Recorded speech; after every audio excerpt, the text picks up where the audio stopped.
This is Northport Now, where we bring you everything happening in and around our city.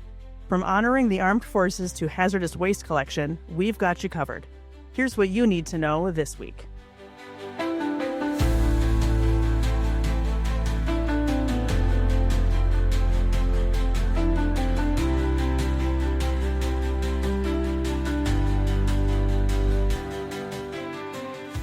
Have you seen our new video series highlighting employees and the jobs they do at the city?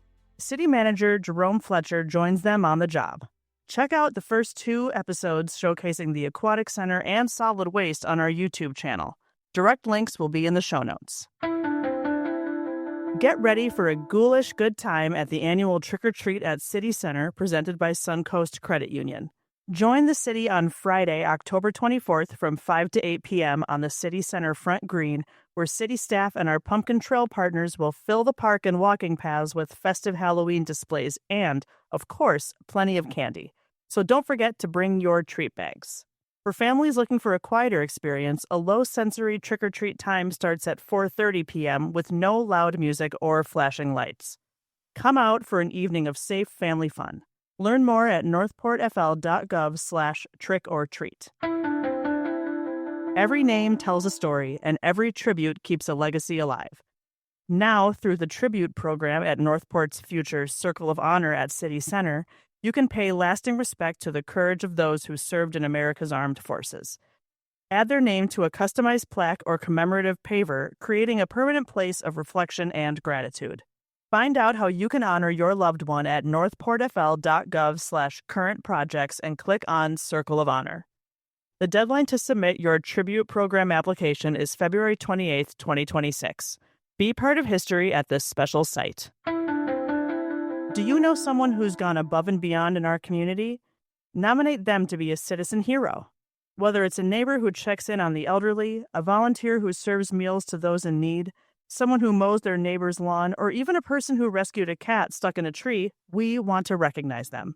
Nominations are open until October 16th at northportfl.gov/hero. The City of Northport is hosting a household hazardous waste collection event on Saturday, October 25th from 8 a.m. to noon at the Public Works Administration Building, located at 1850 West Price Boulevard. You might be wondering what is considered hazardous waste and how this event works. Luckily, the expert on the topic, Solid Waste Manager Frank Lama, is here to tell us more. Hi, Frank. Thanks for joining us. Oh, Madison, thank you for having me. All right, so I know that you are the hazardous waste expert. For me, when I think of hazardous waste, I think of like a scary green vial with a skull and crossbones on it. But I know that that's not, Well, it's pretty similar. It's similar. What are some examples of hazardous waste that they could bring to this event? Sure. So any kind of household chemicals, any kind of pool, like chlorine, things like that, any kind of pool chemicals we take. You know, it's funny because we get a lot of questions about smoke detectors. They have a little bit of mercury in there. We need to take them too. So fire extinguishers, oil, gasoline. We always get questions about gasoline. Gasoline, we do collect it there, but it has to be in a container that is supposed to have gasoline in it. You can't just bring it in a milk jug and cover it. It just doesn't work that way. So I know also that you could bring paint, but not paint that's dried, right? That's different. Right. Dry paint, if it's dried, it can go in the garbage. But if it's not dry, it needs to come to us at our HHW. Yes. And there's a few other things too. You talk about tires. We take tires. The tires come there. And also a lot of people with sharps and medications and things like that.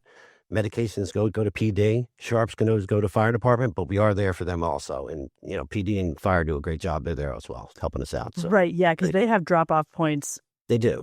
Most days of the week, yes, I think. But they do. This but is we also are an event. The event that we do take care of that. So. Perfect. Yep. So at this event, are there any items that you see that are brought that aren't allowed to be given for hazardous waste? Are there any common mix-ups? Well, let's talk about electronics, TVs, most of all. Now, we do take electronics there, computers, keyboards, things like that, and telephones.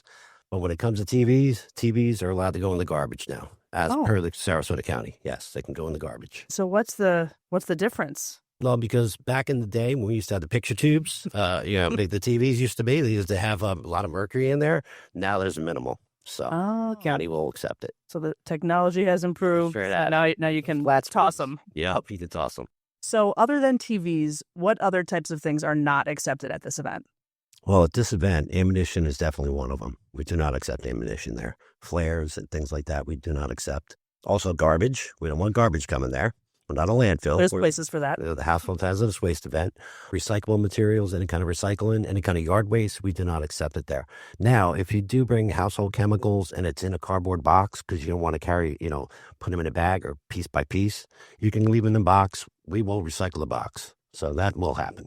Okay, so let's say I have a couple tires and a couple old prescriptions that I want to get rid of. What does the process look like when I arrive at this event? Sure. When you arrive at the event, somebody will be standing there that works for the city. He'll make sure that you have your driver's license, make sure you're from Northport. And then there'll be two lines. He'll either tell you to go to the left for the tires. You'll drop the tires off. And from there, you'll go back into the HHW line.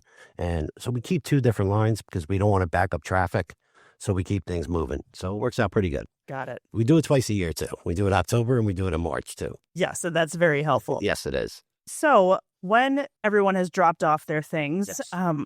what happens to all that stuff afterwards since it's considered hazardous? What's the process? And Sarasota County has a company there that takes care of that mainly just for that reason. They'll take it, they'll do what they need to do with it, properly dispose of it, and then they give us a number how much we've collected at that event. Oh, great. Okay. So last year, we did over 50,000 pounds of hazardous material that stopped from going into the landfill, which is pretty awesome. Wow. Yeah. That is pretty It's awesome, yeah. And that actually segues into my question of why is it important to bring new stuff here? So it doesn't go to the landfill. Yeah, you don't Right. want to put it in the garbage. You don't want to put it in the recycling. You want to make sure that it's properly done. We do the two events each year, October and March. Come down and see us. We're here for you. That's great. And I know that there's a lot more information on our website, which we'll have linked in the show notes that will show all the different things, what you can and can't bring. And one thing you can bring too, I want to mention, is propane tanks because it's very important to bring them here to our facility because if you put it in a truck, the truck costs $450,000 and it could explode the truck and hurt the driver. We don't want that. Safety first. We definitely So don't want. propane tanks, we want to make sure you bring them. Frank, thank you so much for being here with us today. I really appreciate it. Pleasure. Thank you for having me. Thanks for tuning in to Northport Now. Be sure to check out the show notes for links and more details on everything we covered today. Have a great week, Northport, and don't forget to stay informed, stay engaged, and to stay connected.